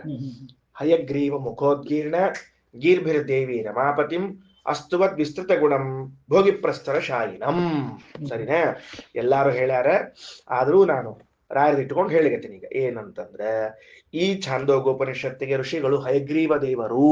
ಮೊದಲು ಬರ್ಕೊಳ್ರಿ, ಛಾಂದೋಗ್ಯದ ಋಷಿ ಹಯಗ್ರೀವ ಪ್ರಥಮ ಋಷಿ. ಎರಡನೇ ಋಷಿ ಯಾರು? ರಮಾದೇವಿ, ಲಕ್ಷ್ಮೀದೇವಿ ಎರಡನೇ ಋಷಿ. ದೇವತಾ ಯಾರು? ಬರ್ಕೊಡ್ರಿ, ದೇವತಾ ಶೇಷಶಾಹಿಯಾದ ನಾರಾಯಣ, ಅವನೇ ದೇವತಾ. ಶೇಷಶಾಹಿ ನಾರಾಯಣ ದೇವತಾ. ಛಂದಸ್ಸು ಇಲ್ಲ. ಯಾಕೆ ಛಂದಸ್ಸಿಲ್ಲ ಅಂದ್ರೆ ವಾಕ್ಯ ರೂಪವಾದದ್ರಿಂದ ಛಂದಸ್ಸು ಇರುವುದಿಲ್ಲ. ಸರಿ, ಇದನ್ನೇ ತಿಳಿಸಿಕೊಟ್ರು. ಇದು ರಾಯರು ಯಾವ ವ್ಯಾಖ್ಯಾನ ಇಟ್ಕೊಂಡು ಮಾಡಿದ್ರು? ಈ ಭಾಷ್ಯವನ್ನು ಇಟ್ಕೊಂಡು ಮಾಡ್ಯಾರ. ಭಾಷ್ಯ ನೋಡಿ ಕೆಳಗಡೆಗೆ, ಹಯಗ್ರೀವ ಮುಖೋದ್ಗೀರ್ಣ, ಹಯಗ್ರೀವ ದೇವರ ಮುಖದಿಂದ ಬಂದಿರುವಂತಹ ಗೀರ್ಭಿಹಿ ಮಾತುಗಳು.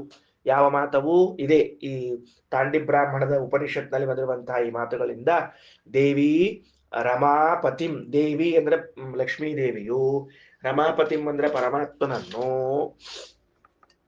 ರಮಾಪತಿಂ ಶಬ್ದವನ್ನು ಕೂಡಿಸಿ ಬರ್ಕೋಬೇಕ. ನದ್ಯಕ್ಕೆ ಸ್ವಲ್ಪ ಬಿಡು, ನಡು ಒಂದ್ ಸ್ವಲ್ಪ ಜಾಗ ಬಿಟ್ಟಾರ, ಒಂದ್ ಎಲಿ ಹಾಕುವಷ್ಟು ಜಾಗ ಬಿಟ್ಟಾರ. ಬೇಡ, ರಮಾಪತಿಂ ಅಸ್ತುವತ್ ವಿಸ್ತೃತ ಗುಣಂ ಭೋಗಿ ಪ್ರಸ್ತರ ಶಾಯಿನಂ ಅಂತದ. ಅಸ್ತುವತ ಸ್ತೋತ್ರ ಮಾಡಿದ್ಲು, ವಿಸ್ತೃತ ಗುಣಂ ಅಂದ್ರ ಅನಂತ ಗುಣಗಳು ಇರುವ, ಭೋಗಿ ಪ್ರಸ್ತರ ಶಾಯಿನಂ ಅಂದ್ರ ಭೋಗಿ ಯಾರು? ಶೇಷದೇವರು. ಅವರೇ ಪ್ರಸ್ತರ ಅಂದ್ರ ಆಸನ, ಶಾಯಿನಂ ಅಂದ್ರ ಮಲ್ಕೊಂಡಿರುವ ಅಂತ ಅರ್ಥದಕ್ಕ. ಸರಿ ಆಯ್ತಾ? ಏನ್ ಹೇಳಿದ್ವಿ ಅಂತ ತಿಳ್ಕೊಂಡು, ಶೇಷಶಾಹಿಯಾಗಿ ಮಲಗಿರುವ ನಾರಾಯಣನನ್ನು ಸ್ತೋತ್ರ ಮಾಡಿದಳು. ಒಟ್ಟಾರೆ ತಾತ್ಪರ್ಯ ಏನಾತಪ್ಪ? ಅವಳು ತಾತ್ಪರ್ಯ ಏನಾತು ಅಂತಂದ್ರೆ, ಇದನ್ನ ಈ ಮಂತ್ರಕ್ಕೆ ಮೊದಲು ಹಯಗ್ರೀವ ದೇವರು ಅಂದ್ರೆ ನಾ ಹಿಂಗ್ ತಿಳ್ಕೊಂಡಿನಿ. ಹಯಗ್ರೀವ ದೇವರು ಈ ಎಲ್ಲಾ ವೇದಗಳನ್ನು ಅವರೇ ಕಂಡವ್ರು. ಇರ್ಲಿ, ಛಾಂದೋಗ್ಯ ಉಪನಿಷತ್ತನ ಹಯಗ್ರೀವ ದೇವರು ಸ್ವತಃ ತಾವು ಕಂಡುಕೊಂಡಾರ. ನಮ್ಮ ಭಾಷಾದ ತಿಳಿಸ್ತಿಗತ್ತೀನಿ.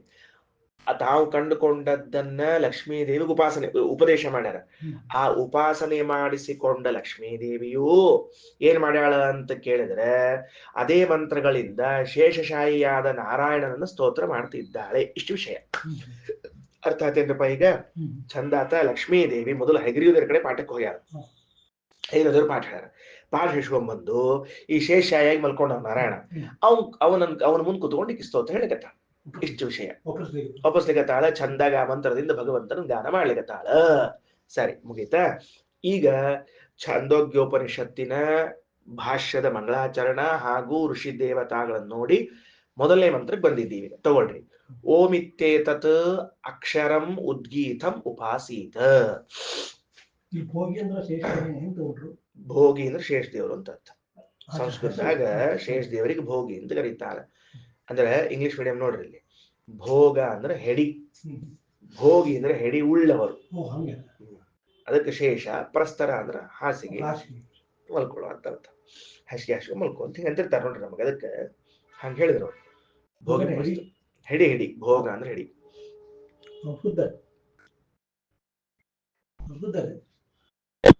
ಆಯ್ತಾ? ಮುಂದೆ ನೋಡ್ರಿ, ಈಗ ಏನ್ ಹೇಳಿಕ್ ಹೊರಟದ ಅಂತಂದ್ರೆ ಓಂ ಇತ್ತೇತದ ಅಕ್ಷರ ಮುದ್ಗೀತಂ ಉಪಾಸೀತ ಅಂತದ ಇಲ್ಲಿ. ಸರಿ, ಹಿಂಗ್ ಮಾಡ್ಕೋಬೇಕು. ಸಾಮ ಅಂತ ಅನ್ನೋದು 5 ತರಹದ ಸಾಮ ಅದ, ಪರಿಚಯ ಆಗಿದೆ, ಹಿಂದೆ ಬಂದದ, ಐತರೇದಾಗ ಬಂದದ. ಏನ್ ಬಂದದ? ಪ್ರಸ್ತಾವ, ಪ್ರತಿಹಾರ, ಉದ್ಗೀತ, ಉಪದ್ರವ, ನಿಧನ ಅಂತ 5 ತರಹದ ಸಾಮ ಅದ. ಇದು ಸಾಮವೇದಕ್ಕೆ ಸಂಬಂಧಪಟ್ಟದಾದ್ರಿಂದ ಸಾಮವನ್ನು ಹೇಳಿರ್ತಾರೆ. ಆ 5 ತರಹದ ಸಾಮದಲ್ಲಿ ಉದ್ಗೀತ ಎಂಬ ಸಾಮ, ಆ ಉದ್ಗೀತ ಎಂಬ ಸಾಮದ ಒಂದು ಭಾಗವಾಗಿರುವಂತಹ ಏನದು ಓಂ, ಆ ಓಂಕಾರದಲ್ಲಿದ್ದ ಭಗವಂತನ ಉಪಾಸನೆಯನ್ನು ಹೇಳಿಕ್ ಹೊರಟಾರ ಫಸ್ಟ್ ಪ್ರಾರಂಭದಲ್ಲಿ. ಇಷ್ಟು ವಿಷಯ ಇದಕ್ಕ ಸರಿ ಆಯ್ತಾ? ಏನ್ ಮಾಡ್ಕೋಬೇಕು ನಾವು ಅಂತಂದ್ರೆ, ಹಿಂಗ ನೋಟ್ ತಗೋಬೇಕ್ರಿ, ಅಕ್ಷರಶಃ ನೋಟ್ಸ್ ಹೆಂಗ್ ತಗೋಬೇಕು ಅಂತಂದ್ರೆ, ಪಂಚವಿಧ ಸಾಮ ಅಂತ ಹೆಡ್ಲೈನ್ ಹಾಕೊಂಡು ಅದರೊಳಗ ಪ್ರಸ್ತಾವ, ಪ್ರತಿಹಾರ, ಉದ್ಗೀತ, ಉಪದ್ರವ, ನಿಧನ ಅಂತ ಬರ್ಕೊಂಡು 5 ಸಾಮ ತೆಗೆದು ನಿಧನ ಅನ್ನೋ ತನಕ 5 ಆಯ್ತು. ಆ ಉದ್ಗೀತದ ಕೆಳಗಡೆಗೆ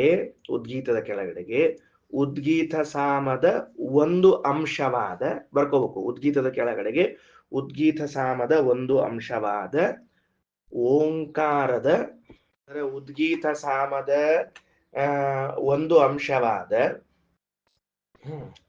ಎಲ್ಲ ವೇದ ಅರ್ಥಗಳನ್ನು ಪ್ರತಿಪಾದಿಸುವ ಓಂಕಾರದ, ಅಷ್ಟು ಬರ್ಕೋಬೇಕು. ಈಗ ಅದೊಂದೇ, ಎಲ್ಲ ವೇದಾರ್ಥವನ್ನು ಪ್ರತಿಪಾದಿಸುವ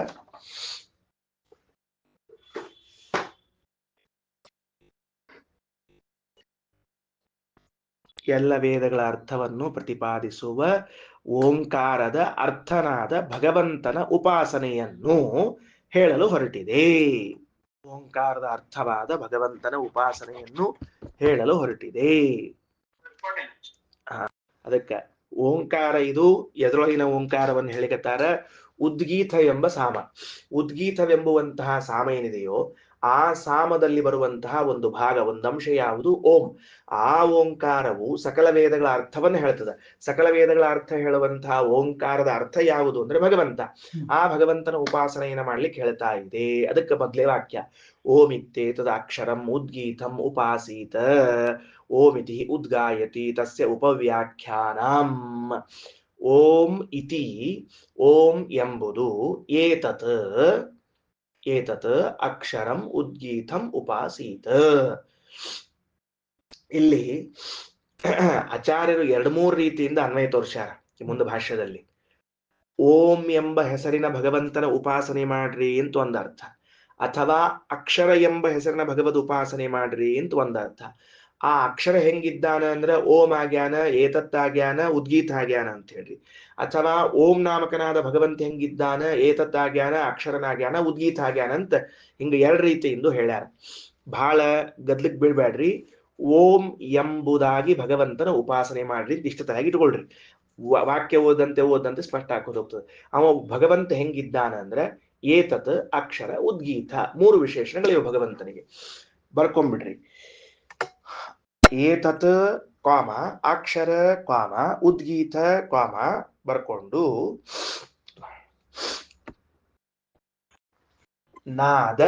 ನಾದ ಬರ್ಕೊಡ್ರಿ. ಅಕ್ಷರನಾದ, ಓಂಕಾರ ವಾಚ್ಯನಾದ ಮತ್ತು ಓಂ ಎಂಬ ಹೆಸರಿನ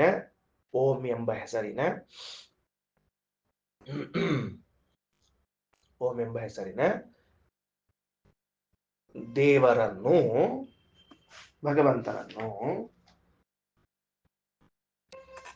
ಶ್ರವಣ ಮನನ ಧ್ಯಾನ ರೂಪವಾದ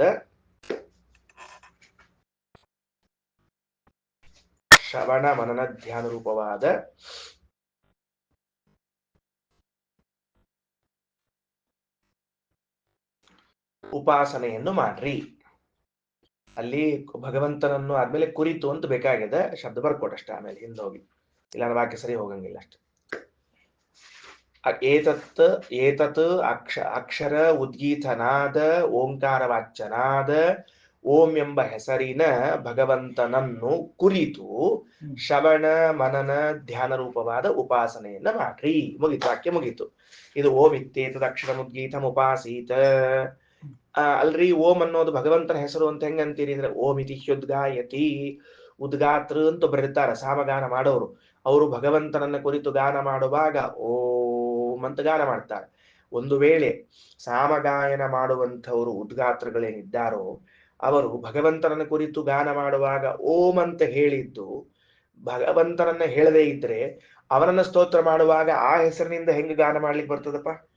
ಈಗ ನಾನು ನಿಮ್ ಹೆಸರಿಟ್ಟು ಕರೆದ್ರೆ ನಿಮ್ಮನ್ನ ಕರೆದೀನಿ ಅಂತ ಅರ್ಥ ಹೌದಿಲ್ಲ? ಮತ್ತೆ ಈ ಹೆಸರ್ಲೆ ನೀವಲ್ಲ ನಿಮ್ ಬಾಜು ಕೂತವ ಅಂತಂದ್ರೆ ಅವಂಗೇನ್ ಸಂಬಂಧ, ನನ್ನ ಹೆಸರು ಅಲ್ರಿ ಅಂತಾರ ಅವ. ಹೌದು. ಮತ್ತೆ ಅದಕ್ಕ ಹೇಳಿ ಯಾರಿಗಾರ ಹೇಳಿದ್ರೆ ಸರ್ ಅದು ನನ್ನ ಹೆಸರದ್ರಿ ಅವಂಗೆ ಯಾಕೆ ಕರೆದ್ರಿ ಅಂತ ಕೇಳ್ತೀರಿ ನೀವು. ಅಂದ ಮೇಲೆ ಏನಾಯ್ತು, ಓಂ ಅಂತ ತಿಳಿದುಕೊಂಡು ಸಾಮಗಾನ ಮಾಡೋರು ಭಗವಂತನ ಕುರಿತು ಗಾನ ಮಾಡ್ತಾರ ಅಂದ್ರೆ ಹೌದು ಅವನ ಹೆಸರು ಆಗಿರ್ಲೇಬೇಕಲ್ಲ. ಮತ್ತದು ಓಂ ಇತಿ ಉದ್ಗಾಯತಿ ತಸ್ಯ ಉಪವ್ಯಾಖ್ಯಾನಂ. ಆ ಓಂ ಎಂಬ ಶಬ್ದದ ಅರ್ಥ ಏನು, ಓಂಕಾರದ ಅರ್ಥ ಏನು ಅಂತ ಇನ್ನು ಮುಂದೆ ನಾವು ವಿಶೇಷವಾಗಿ ತಿಳಿಸ್ತೇವೆ ಅಂತ ಮೊದಲನೇ ವಾಕ್ಯದಲ್ಲಿ ಪ್ರತಿಜ್ಞೆ. ಸರಿ ಆಯ್ತಾ? ಏನಂತ ಕಲ್ಪನಾ ಬಂತಿಲ್ಲೋ? ಭಗವಂತನನ್ನು ಓಂಕಾರ ವಾಚ್ಯನಾದ ಓಂ ನಾಮಕನಾದ ಭಗವಂತನ ಉಪಾಸನಾ ಮಾಡ್ರಿ. ಹೆಂಗ? ಅವನ ವಿಷಯಕವಾದ ಶ್ರವಣ, ಅವನ ವಿಷಯಕವಾದ ಮನನ, ಅವನ ವಿಷಯಕವಾದ ಧ್ಯಾನವನ್ನ ಮಾಡ್ರಿ. ಅಲ್ರಿ ಓಂ ಅನ್ನೋದು ಭಗವಂತನ ಹೆಸರು ಅಥವಾ ಓಂಕಾರ ವಾಚ್ಯನಾದವನು ಭಗವಂತ ಅಂತ ಹೆಂಗ್ ಗೊತ್ತಾಗಬೇಕು ಅಂತ ಕೇಳಿದ್ರೆ ಉದ್ಗಾಯತಿ, ಸಾಮಗಾನ ಮಾಡೋರು ಭಗವಂತನ ಕುರಿತು ಗಾನ ಮಾಡ್ಲಿಕ್ಕೆ ಪ್ರಾರಂಭ ಮಾಡಿದಾಗ ಓಂ ಅಂತ ಪ್ರಾರಂಭ ಮಾಡ್ತಾರೆ. ಮತ್ತದ ಅವನ ಹೆಸರು ಆಗಿದ್ದಿಲ್ಲ, ಅವ್ನ ಸಂಬಂಧಪಟ್ಟಿದ್ದಿಲ್ಲ ಅಂದ್ರೆ ಓಂ ಅಂತ ಅಂದ್ರೆ ಹೆಂಗಪ್ಪ? ಮತ್ತ ಅವ್ರ ಯಾಕೆ ಮಾಡ್ತಾರೆ, ಇವ್ ಯಾಕೆ ಕೇಳ್ತಿದ್ದ? ಅದಕ್ಕ ಅದು ಓಂ ಅನ್ನೋದು ಭಗವಂತನ ಹೆಸರು. ತಸ್ಯ ಉಪವ್ಯಾಖ್ಯಾನಂ, ಅದರ ಅರ್ಥ ಏನು? ಓಂಕಾರದ ಉಪಪನ್ನವಾದ ಅರ್ಥ, ಶ್ರೇಷ್ಠವಾದ ಅರ್ಥ ಏನು ಅಂತ ಇನ್ನು ಮುಂದೆ ನಾವು ಹೇಳ್ತೀವಿ ಅಂತ ಉಪನಿಷತ್ತು ಪ್ರಾರಂಭ ಮಾಡ್ತದೆ ಮುಂದಿದು. ಈಗ ಭಾಷ್ಯ ನೋಡ್ರಿ, ಕೊನೆಯ ವಾಕ್ಯ ಇವತ್ತಿದ್ದು. ಓಮಿತಿ ನಾಮಕಂ ಅಕ್ಷರಂ ತೆಳಗ ಮಂಗಳಾಚರಣೆ ಎಲ್ಲ ಮುಗಿದ್ಮೇಲೆ ಬಂದದ್ದು, ಮುಂದೆ ಸಿಕ್ಕದಿಲ್ಲ ವಾಕ್ಯ. ಓಮಿತಿ ನಾಮಕಂ ಅಕ್ಷರಂ, ಓಂ ಅಂತ ಕರೆಸಿಕೊಂಡಿರುವಂತಹ ಅವಿನಾಶಿಯಾದ ಪರಮಾತ್ಮನು ಸರ್ವಸನ್ನಿಹಿತತ್ವಾತ್ ಏತತ್ ಉಚ್ಚತ್ವಾತ್ ಗೀತತ್ವಾತ್ ಸರ್ವಸ್ಥಾನತ್ವಾತ್ ಉದ್ಗೀತಂ ಭಗವಂತಂ ಉಪಾಸೀತ. ಆ ಒಂದೊಂದು ಹೆಸರುಗಳಿಗೂ ಅರ್ಥವನ್ನ ಹೇಳ್ತಾ ಬರ್ತಾರೆ ಶ್ರೀಮದಾಚಾರ್ಯ. ಓಮಿತಿ ನಾಮಕಂ ಅಕ್ಷರಂ, ಓಂ ಎಂದು ಕರೆಸಿಕೊಳ್ಳುವಂತಹ ಅವಿನಾಶಿಯಾದ ಪರಮಾತ್ಮ, ಅವನಿಗೇನ್ ಹೆಸರದ ಅಂದ್ರೆ ಏತತ್ ಅಂತ ಹೆಸರು. ಏನ್ರಿ ಏತತ್ ಅಂತ ಕರಿತೀರಿ? ದೇವರಿಗೆ ಏತತ್ ಅಂತ ಕರಿತೀರಲ್ಲ ಅಂದ್ರೆ ಎಷ್ಟು ಚಂದ ಹೆಸರು ಗೊತ್ತೇನು? ನಾವ್ಯಾರು ಕಲ್ಪನಾಸ್ತೇಕ್ ಮಾಡ್ಕೊಳ್ಳಿ ಬರುದಿಲ್ಲ. ಆಚಾರ ಅಂತಾರ ಸರ್ವ ಸನ್ನಿಹಿತತ್ವಾತ್ ಏತತ್. ಅದರ ಅರ್ಥ ಏನು? ಎಲ್ಲರಲ್ಲೂ ಇದ್ದು ಎಲ್ಲರಿಗೂ ಸಮೀಪದವನಾದದ್ರಿಂದ ದೇವರಿಗೆ ಏತತ್ ಅಂತ ಕರಿಬೇಕಂತ. ಏನ್ ಕರಿಬೇಕು? ಎಲ್ಲರಲ್ಲೂ ಇದ್ದು ಎಲ್ಲರಿಗೂ ಸಮೀಪನಾದದ್ದರಿಂದ ಏತತ್. ಆಯ್ತಾ? ಮುಂದೋಗೋಣಂತೆ.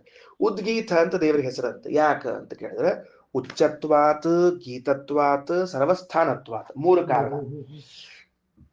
ಕಾರಣ ಏನು ಅಂತಂದ್ರೆ ಉಚ್ಚತ್ವಾತ್ ಉತ್ಕೃಷ್ಟನಾದದ್ದರಿಂದ, ಗೀತತ್ವಾತ್ ವೇದಗಳಲ್ಲಿ ಗಾನ ಮಾಡಲ್ಪಡುವುದರಿಂದ, ಸರ್ವಸ್ಥಾನತ್ವಾತ್ ಎಲ್ಲರಿಗೂ ಆಶ್ರಯನಾದದ್ದರಿಂದ ಭಗವಂತನನ್ನು ಉದ್ಗೀತ ಎಂದು ಕರೆಯುತ್ತಾರೆ. ಅಂಥ ಭಗವಂತನನ್ನು ಉಪಾಸೀತ ಉಪಾಸನ ಮಾಡ್ರಿ. ಕಲ್ಪನಾವಂತ ಹೇಳಿದ್ದೇನಂತ? ಅಕ್ಷರಂ ಉದ್ಗೀತಂ ಉಪಾಸೀತ. ದೇವರನ್ನ ಏತತ್ ಏತತ್ ಅಂತ ಕರಿಲಿಕತ್ತಾರ. ಎಷ್ಟು ಚಂದ ಕರೀತಾರೆ ಏತತ್ ಅಂತಂದ್ರೆ. ಯಾಕೆ ದೇವರಿಗೆ ಏತತ್ ಅಂತ ಕರೀತಾರ ಅಂತ ಹೇಳಿದ್ರೆ ಶ್ರೀಮದಾಚಾರ್ಯ ಅಂತಾರ ಅವ ಸರ್ವ ಸನ್ನಿಹಿತ, ಬಹಳ ಹತ್ರ ಇದ್ದಾನವ.